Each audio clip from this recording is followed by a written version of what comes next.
The words landed like a punch to my chest. I think we should take a break.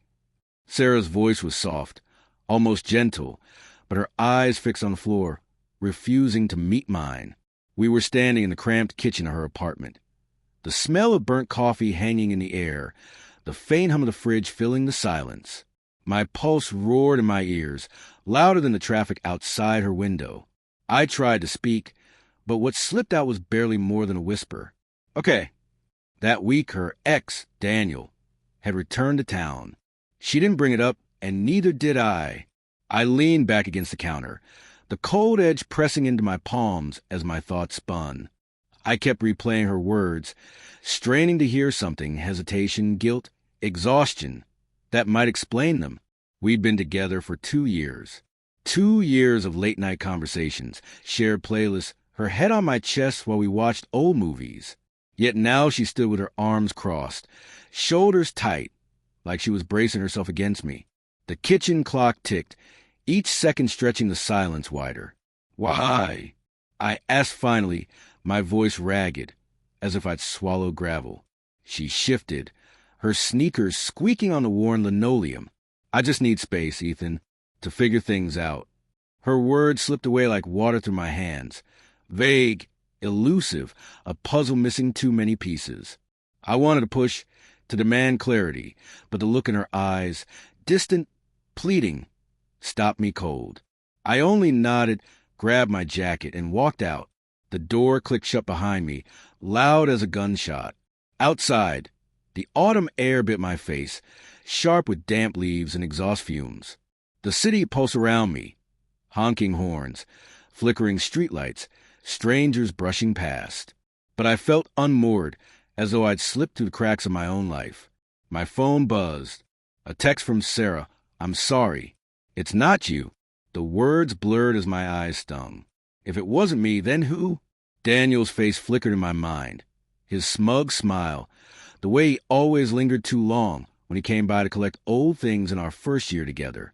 I wandered the streets aimlessly, boots scuffing the uneven pavement. Memories clawed at me. Sarah laughing at my terrible cooking, her fingers tracing circles on my arm, the way she whispered my name in the dark. But other moments surfaced too, her phone lighting up at odd hours. Sudden work dinners, the way she'd started tilting her screen when I entered the room. Small things I dismissed as paranoia, now burning like coals in the back of my mind. By the time I reached my apartment, my hands were shaking. I poured a whiskey, the liquid sloshing the glass as I dropped onto the couch. My phone lay on the table, daring me to call her, to beg for answers. But fear, or maybe pride, kept me frozen. Instead, I scrolled through old messages. A heart emoji at 2 a.m. a month ago. A canceled plan 2 weeks back. Headache the excuse. Just last week, her casual mention of Daniel. He's back. Got a job downtown. At the time, harmless.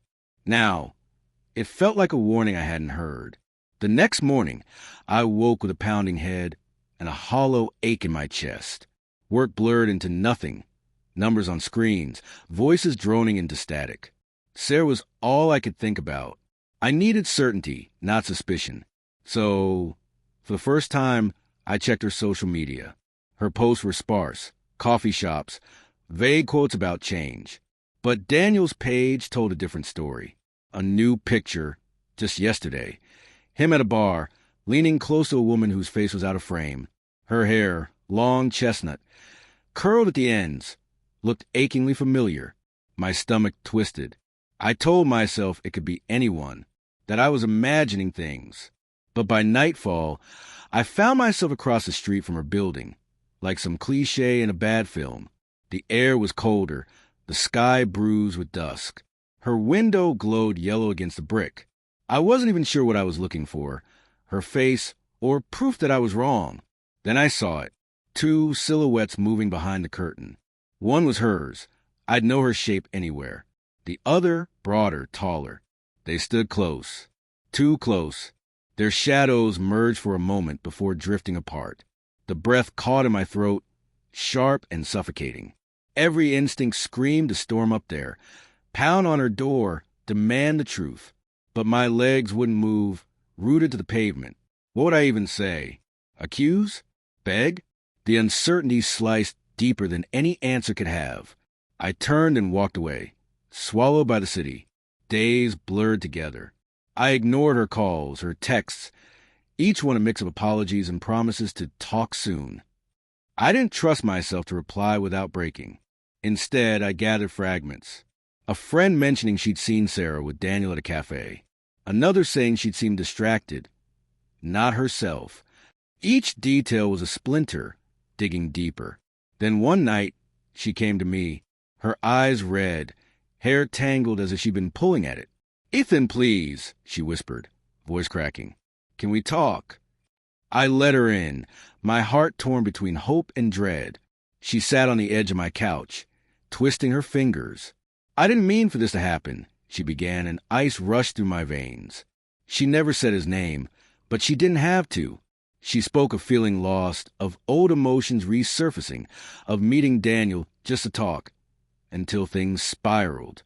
"I didn't cheat," she insisted, but her voice trembled, her eyes skittering away from mine. "It's complicated," she said. "Complicated," I repeated, my voice low. "You told me you needed space the same week he came back. And now you're here, telling me it's complicated." My fists clenched, nails digging into my palms. I wanted to believe her, to cling to the woman I'd loved. But the truth loomed in the shadows between us, growing heavier with every half-answer. She broke down, shoulders shaking. Part of me wanted to reach for her, to erase the distance. But another part, the part that remembered those silhouettes, the lies, the secrecy, knew better. "Did you sleep with him?" I asked, the words tasting like ash. She froze. Her breath hitched. "No," she whispered, too soft, too late. The silence that followed was louder than any confession. I didn't yell, didn't throw her out. I just stood there, staring at the stranger in front of me, the woman I thought I knew, while the life I'd built around her collapsed. "Get out," I said finally, hollow. She left, her footsteps fading down the hall. The final twist came a week later, in a text from Daniel himself. "She didn't tell you, did she?" It wasn't just me. Attached was a screenshot, a message from Sarah to another man, dated months earlier, filled with words she'd never once said to me. The betrayal hadn't only been Daniel. It was bigger, more deliberate.